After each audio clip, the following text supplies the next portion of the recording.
à la sûreté, à l'intégrité et à la liberté. Par exemple, vous avez le droit d'être protégé contre les menaces d'agression, ainsi contre les agressions physiques et psychologiques. Ça vous sonne pas une petite cloche, ça? Freedom! Vous avez le droit à la liberté de conscience et de religion. Par exemple, vous avez le droit de pratiquer la religion de votre choix ou de ne pas être adhéré à une croyance ou à une religion.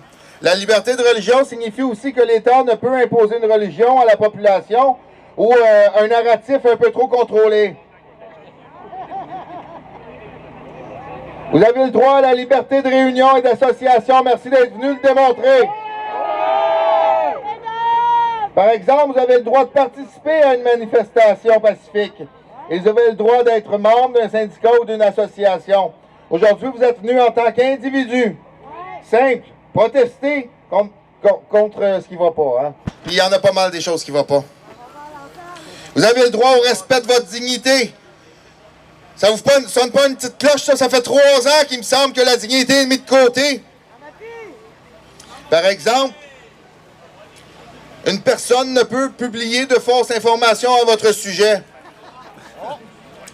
J'ai pas entendu un premier ministre nous discriminer, encourager la ségrégation, nous mettre de côté. Vous avez le droit au respect de votre vie privée.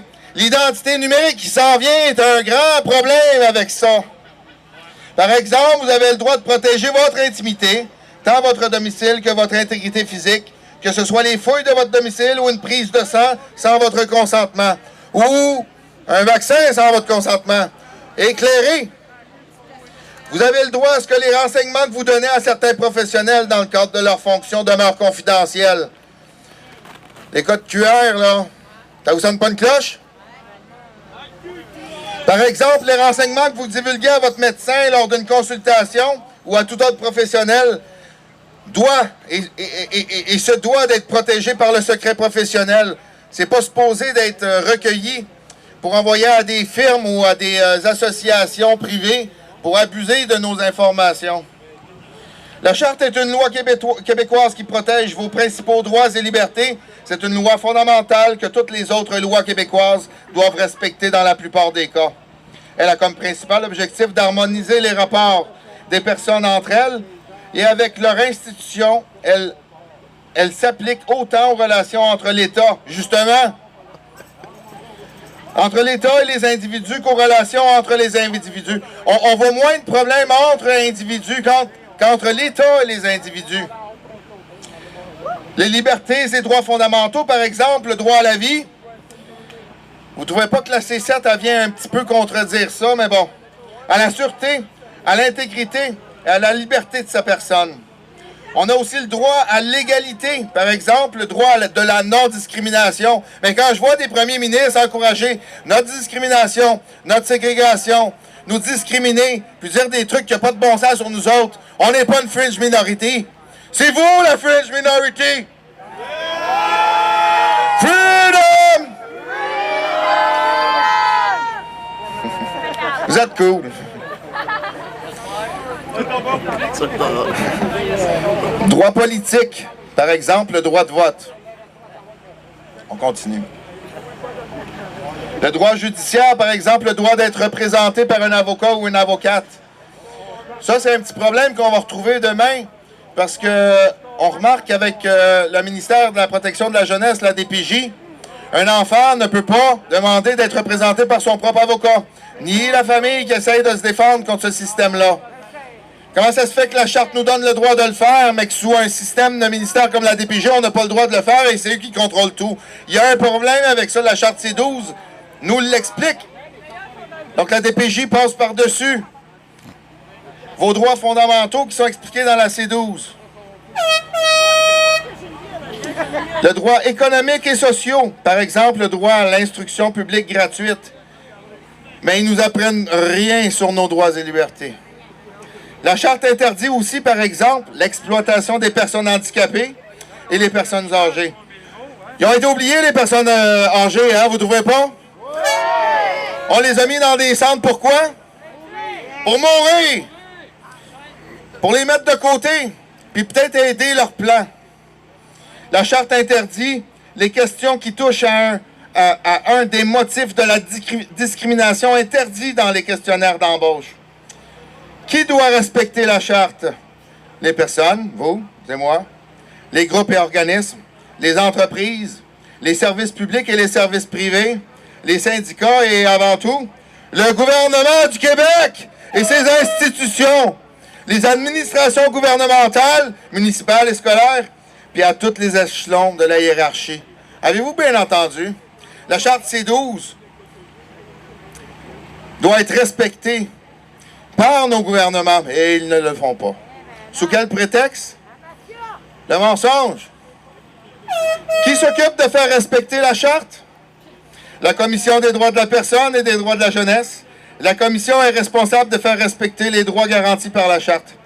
Elle reçoit les plaintes des citoyens et citoyennes, peut faire enquêter et représenter les victimes au tribunal des droits de la personne dans les cas suivants: discrimination, harcèlement, exploitation d'une personne âgée ou handicapée. Hier, Christine Gauthier nous a expliqué à quel point elle est discriminée en tant qu'handicapée. Puis moi, je trouve qu'elle n'est pas handicapée, elle est bien plus debout que la plupart des gens qui sont derrière nous. Qui donc doit respecter la Charte? Qui donc fait respecter la Charte? Le Tribunal des droits de la personne. Le Tribunal des droits de la personne, la TDP, est une cour de justice spécialisée en matière de discrimination, de harcèlement, d'exploitation et de programmes d'accès à l'égalité, créé en 1989. Ce tribunal assure le respect des différents droits protégés par la Charte. Mais où c'est que vous étiez? On se pose la question. Et nous, le peuple, nous, on tente de le faire respecter par des événements comme aujourd'hui. Nous, le peuple, surtout, quand il ne s'occupe pas de faire respecter la Charte C12. C'est pour ça qu'on est là. Merci tout le monde. Puis un dernier, freedom, s'il te plaît. Freedom! Pourquoi défendre la liberté d'expression, hein? C'est ce qu'on est en train d'appliquer aujourd'hui. La Déclaration universelle des droits à l'article 19 dit « Tout individu a droit à la liberté d'opinion et d'expression, ce qui implique le droit de ne pas être inquiété pour ses opinions, et celui de chercher, de recevoir et de répandre, sans considération de frontières, les informations et les idées par quelque moyen d'expression que ce soit. » Vous savez quoi? Le groupe Facebook, le traité pour nos droits, a été mis sous silence par des systèmes comme Facebook. On arrive à comprendre que ça va pas dans leur ligne de pensée, nous a aidé à accomplir notre liberté d'expression, mais on sent aussi que nos gouvernements sont un peu derrière ça. Puis la C11 nous inquiète un tout petit peu. Parce que la liberté d'expression s'applique autant sur Internet que de personne à personne. La liberté d'expression que j'utilise, la liberté d'expression journalistique que vous retrouvez sur Internet avec les divers blogueurs, influenceurs et nous-mêmes, est mise sous silence à chaque jour un petit peu plus. On est un peu tanné de ça. C'est pour ça qu'on doit se présenter ici, pour vous l'expliquer, parce qu'on est mis sous silence sur Facebook. C'est pour ça qu'il y a un peu moins de monde qu'on aurait espéré. Mais vous vous êtes présenté, puis c'est pas la quantité qui compte, malgré qu'aujourd'hui, je suis très fier de vous. C'est le cœur qui est là présent, puis on le sent que vous êtes là. Merci, gang. Un autre freedom, mais pour vous!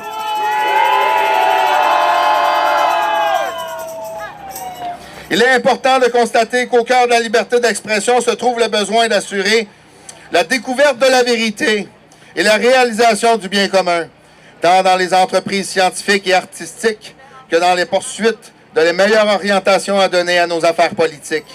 Comme la vérité et la forme idéale d'organisation politique et sociale ne peuvent que rarement, voire jamais, être déterminées avec une certitude absolue. Mais pourtant, on est là pour leur dire la vérité, les remettre en question, leur demander de faire leur devoir.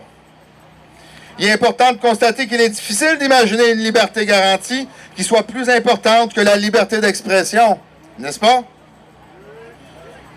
Dans une société démocratique, en effet, il ne peut y avoir de démocratie sans la liberté d'exprimer de nouvelles idées et des opinions sur le fonctionnement des institutions publiques. C'est pour ça qu'on est là. On veut mettre notre opinion en tant que peuple. On veut se faire écouter. On est tanné de ne pas être écouté. On a voté pour vous, peut-être, d'une certaine façon. mais on se sent oublié, on ne se sent pas écouté. Vous nous expliquez pas, puis le consentement il est important. On va faire respecter notre liberté d'expression, même s'il faut revenir fin de semaine après fin de semaine pour l'exprimer.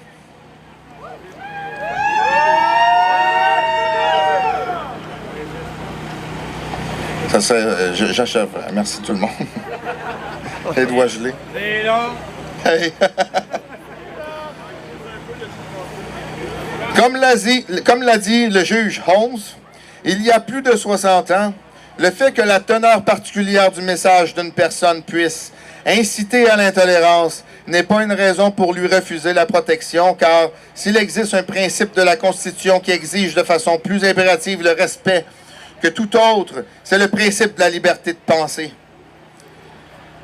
Est-ce qu'on peut penser par nous-mêmes un peu, puis arrêter de nous inculquer votre programmation, inculquer vos idées mondialistes, et puis nous faire taire parce qu'on veut faire respecter notre choix personnel? La liberté d'expression est donc une garantie qui sert à protéger le droit de la minorité. On a entendu fringe minorité, bien justement, c'est supposé d'être protégé par la Charte C12. C'est supposé d'être protégé par le Bill of Rights. Et pourtant, le premier ministre qui nous représente nous appelle une fringe minority.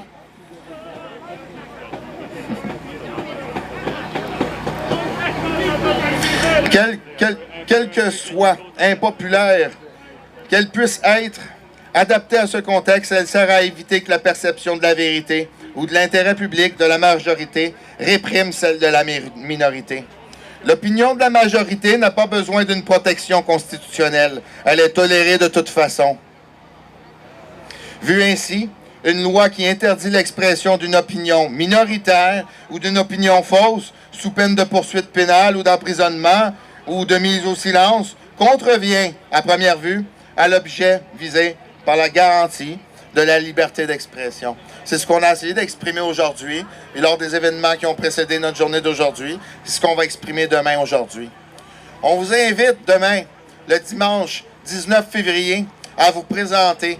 Il y a le marcheur François qui est parti de l'Assomption jusqu'ici, à pied, à chaque jour, pendant plus de 2 semaines, parce que lui veut faire respecter les droits des parents. Et il remarque qu'il y a un certain problème avec la DPJ et puis qu'il demande l'impunabilité. Dans le fond, il veut qu'ils prennent leurs responsabilités et qu'ils ne soient pas couverts sous tout prétexte. Demain, on va avoir Martine Janson qui va venir nous expliquer en tant qu'intervenante dans le milieu, elle aide les parents. Elle va venir nous expliquer les différentes lois qui viennent contrevenir aux droits et libertés des parents, des enfants. On vous invite tous à venir demain. On va avoir aussi d'autres discours sur la liberté d'expression, sur les libertés et les droits. On vous remercie d'être venus. Encore une fois, on vous remercie de votre générosité. Merci de vos contributions. Bien sûr, si vous ne le savez pas, vous pouvez aller à l'arrière nous aider à continuer nos événements avec un petit don en tant que type. On est complètement à but non lucratif. On n'est pas là pour faire de l'argent. On est là pour redonner à notre prochain. On n'est pas là pour nous-mêmes, mais pour les prochaines générations, pour nos enfants, pour nos libertés et nos droits. Je vous remercie d'être venus. Vous êtes, à mon avis, le cœur du Québec.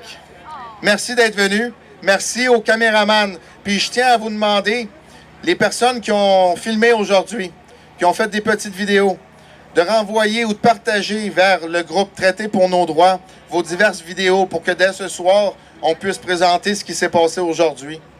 Merci d'être venus. Freedom!